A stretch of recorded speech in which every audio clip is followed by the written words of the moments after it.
Hey team, hope you're well. Today I'm going to make a video explaining how I bought my third investment property. The objective today is just to really show case full transparency of why I made the decision. Hopefully you can find it valuable, and let's get straight into it. So I wanted to first go over the buy price I bought it for. So this property I bought for $225,000, and it was in the central North Island, that I made this acquisition. The objective of it is for me to hold this property long term. I don't really have any intention on passing it on. I did make the decision to pass on my second investment property. I got a very good offer, and I have the long term strategy of trying to hold as many properties as I can, as long as it's within my means and I'm not over leveraging myself too much. That's my personal philosophy of how I want to go about my business over the long term. But yeah, the intention is to hold this one. So $225,000 was the purchase price. The reason why I wanted to buy this, bank valuations are pretty high relative to what I was able to secure it at. At the time when I was looking at the property, CoreLogic, which is used by a lot of the main banks as a valuation tool, it was being valued at about $320,000 when I was first looking at the property and doing my due diligence. Velocity was around 340, but it's recently come up to 350,000, which is quite a good margin there. I'm pretty happy with those valuations. I have got finance approved for this property through a non-bank lender. So I'm just going to talk a little bit about that and what options I have available, and also what you would have available if you're looking at purchasing a property in New Zealand. So normally at the main banks for an investment property as of right now, you need to have a 30% deposit. I don't know why I'm just dyslexic and can't spell deposit there, but 30% is the necessary amount. There is a main bank that has recently come out that has said that you can buy with, say, as little as a 15% deposit. However, there is limited, amount of applications, I guess, that can go through that scheme. I haven't personally had any of my clients, been approved through that as of yet, but it is, an option that they've said that is available. So maybe I'll explore that a little bit further and keep you guys posted on that. Anyway, 15% though is what my deposit is going to be through this non-bank lender that I am purchasing this property through. They do have the option to purchase with as little as a 10% deposit, but because of the region I am buying in this property in, they weren't actually happy with me having as little as a 10% deposit. They wanted me to put a little bit more skin into the purchase. So I'm going to be buying it with a 15% deposit. 15% of 225 is around about this loan amount. So this is going to be my loan with this non-bank lender, 191. So let's go back to the equity. Now, another thing I needed to cover, and this is, if you're purchasing any property in New Zealand and getting finance on it and you have less than a 20% deposit, one thing the lender will require is that you get a registered valuation. The reason why is because if you're purchasing, say, a property like I was at 225, if the property you're buying has a valuation of, let's say, 200 grand, sorry, I put this in the wrong thing.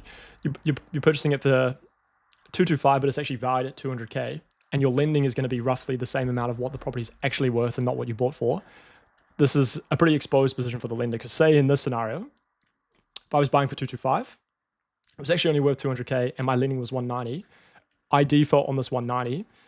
Bank needs to repossess my property, sell it. They're just going to be, exposed, very, very exposed in the scenario. So they require registered valuation just because of the spread between, what you're buying for and the debt not being so much. So it's essential for it to come back at that level or higher than what you're buying it for, unless you're able to put more deposit into the deal. But ultimately, I was buying it because I had confidence that the valuation was going to be higher than what I was buying for. Ideally, I was buying it on, say, like a 20 or 30% discount. So the registered valuation I got came back at $300,000. So that did give me a lot of confidence with proceeding with this purchase, right? Because I knew the bank valuations were pretty solid relative to what I was buying it for.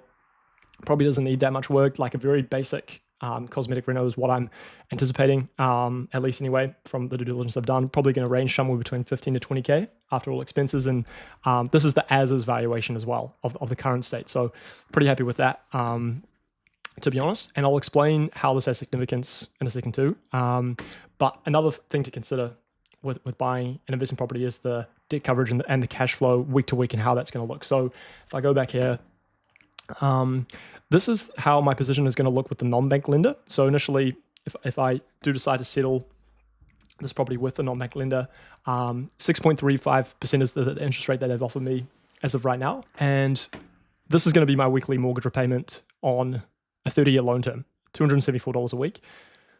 The rental appraisal I have for this property from a property manager I want to use is $450 a week. However, I'm going to be conservative and say $400. I always like to be more conservative in these sort of analysis videos and calculations. So I'm going to use $400 a week. And then with the other expenses I'm going to have, rates are going to range from about $4,000 a year. Insurance is, I've got pricing at $1,900 a year. So that's $113 a week for those expenses. 8% of the weekly rental income goes to the property manager, so $32 a week is being considered.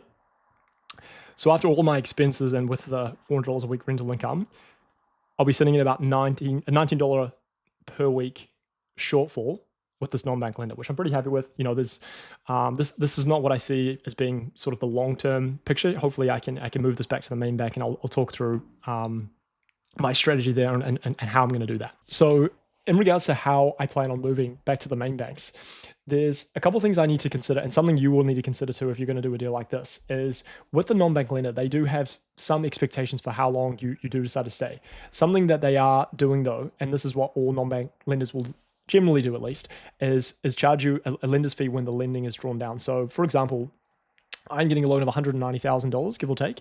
They will charge 1% of the lender fee upon drawdown. So they're basically taking, you know, their profits immediately. So like for example, 1% of 190,000 is about what is that? $1,900. I don't know why I need to calculate that, but anyway, that's the figure. So the non-bank lender is going to immediately take that plus the margin of, you know, whatever their wholesale, you know, rates are. They're offering me 6.35, so maybe their wholesale rate is, you know, 3-4% or whatever. You know, they have through their funding lines to offer these retail rates to me, 6.35. So there is that to consider in all of this, right? How long I stay with that non-bank, because, you know, they're probably going to be getting a little bit annoyed in the sense that if I move within, say, 1, 2, 3 months, you know, they're not going to be making that much profit from it. They do get the lender's fee to mitigate their risk and make sure they're actually going to be profitable, and they're not spending so much time back and forth with me to give me, you know, the finance to do this deal or potentially future deals. So it's something personally I have to consider too, because I have a relationship with all the banks, but, you know, case by case, depending on what it is you're looking to do and what non-bank lender you go to. But for me personally, moving on from all that, I have the intention to stay for at least 6 months with this non-bank lender before I go back to the main banks.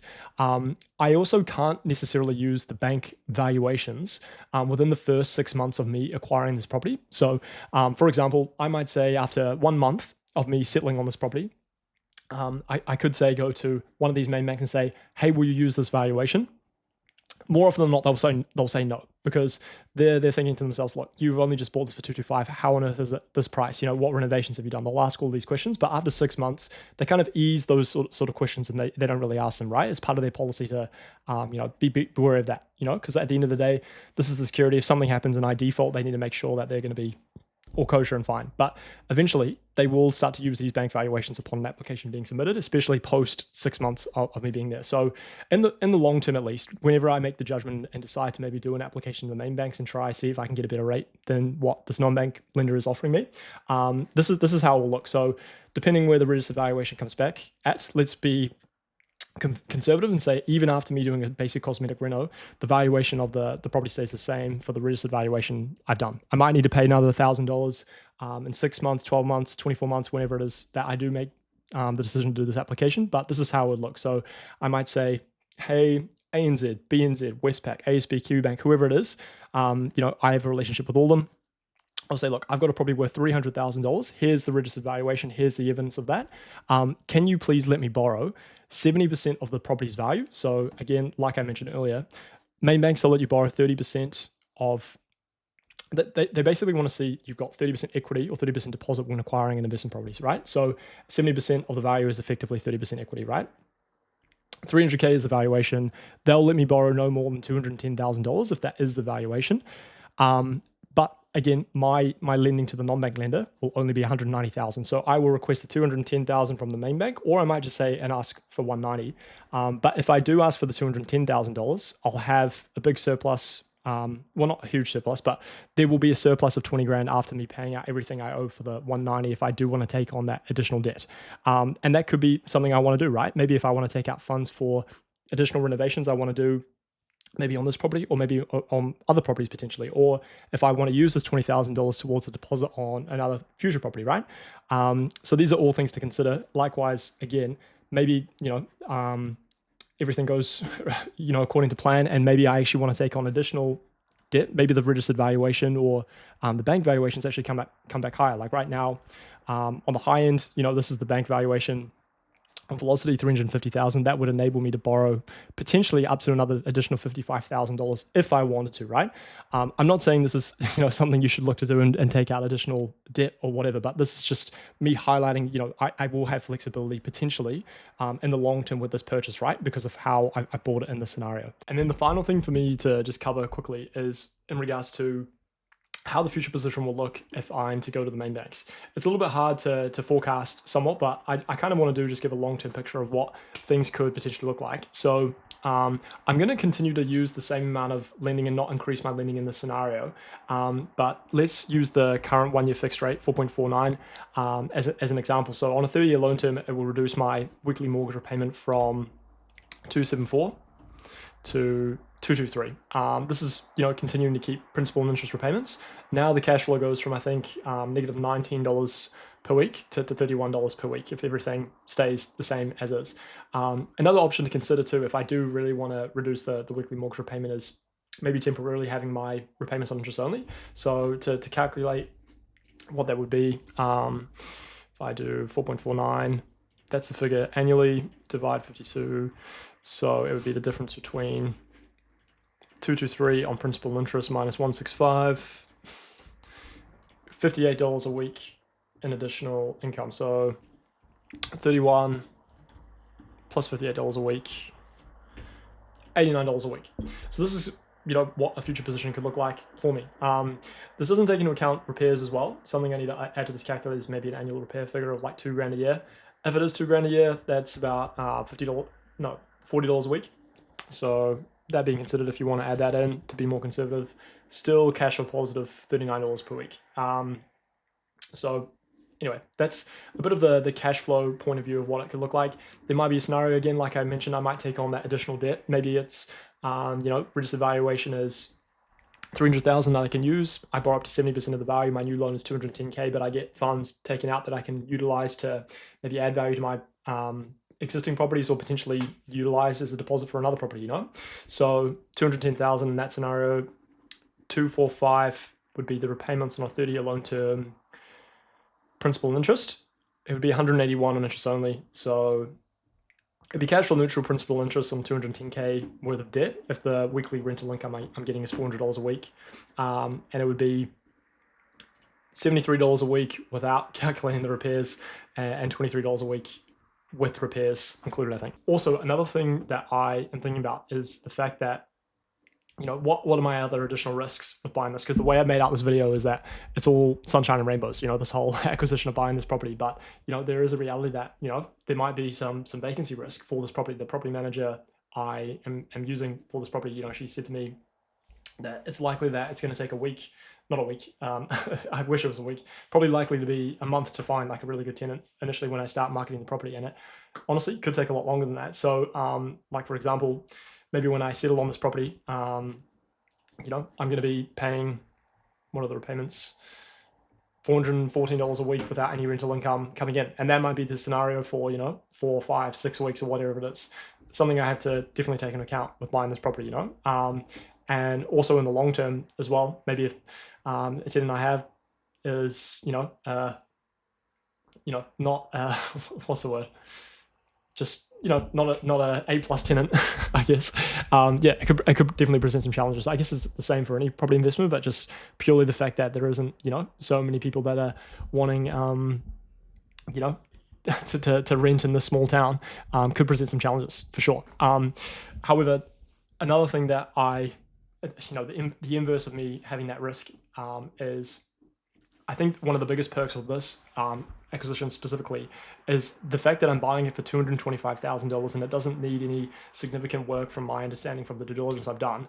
Is how on earth are you able to, redevelop a property like this with all the materials, labor, syncing it all up to council services, like it just cannot be done for 225,000. I would say the rebuild cost for this property specifically, being 90 square meter, 3-bedroom home in the middle of the North Island, $400,000 minimum. So that does kind of make me feel a little more comfort in the fact that even though if the cash flow temporarily in the short term might not be so good in some circumstances, the cash flow when it is rented out should be pretty good. And again, with all these forecasts, I've tried to be as conservative as I can, but these are all things that go into account with my risk assessment of whether or not I make the judgment to buy a property. So if it's something you actually want to have analyzed personally, if you've got this far into the video and you actually want to have my analysis of if you're looking at buying a property, happy to do that. Obviously, I can't say for one of my clients to go buy this property, as I'm incentivized to, if I say you go buy a property and you buy it because of me, I get remunerated from that, probably from either a commission or charging a lender fee if you're going to go to a non-bank lender. So I can't say specifically buy this property, but I can definitely analyze these metrics in terms of like what the bank valuation is if you're buying a property, and doing the cash flow numbers like you're seeing here for a property that you're looking at, right? That's what I do as a mortgage advisor. And I think most mortgage advisors won't do that, but I want to do that. And that's something that's important to me. Any one of my clients, I want to make sure that they are fully aware of what they're getting into. But yeah, wanted to be fully transparent today and just show you guys that. And yeah, that's pretty much all I wanted to cover in today's video. If you want to work with me, I'll leave all of my stuff in the description below, and we can talk about all those things and run through what your options are. If you're eligible for these investment property loans specifically, or other things, when you're watching this video too, I probably won't post this video until I settle on the property, which is a month from today's video. So all these things can change really rapidly. Everything in my world, being a mortgage advisor, changes week to week. So these requirements might change. Maybe the interest rates will change. This interest rate I'm showing here is not even a fixed rate; it's a floating rate. If you're going to a main bank lender, if you've got maybe more equity or cash than I do, that might refine things specifically. All the stuff, is trying to put myself in a better position, but that might not necessarily be the best things for you at all, So maybe getting that input or having your position reviewed might be worthwhile, and doing it, whether it's with me or another mortgage advisor, it's kind of by the by. It's always good to have that reviewed by a professional. So yeah, anyway, probably going a bit too over time on this video, but hopefully you guys appreciate it. And if you want to watch another one of my videos, I'll leave it on the screen for you guys to check them out. Cheers, guys.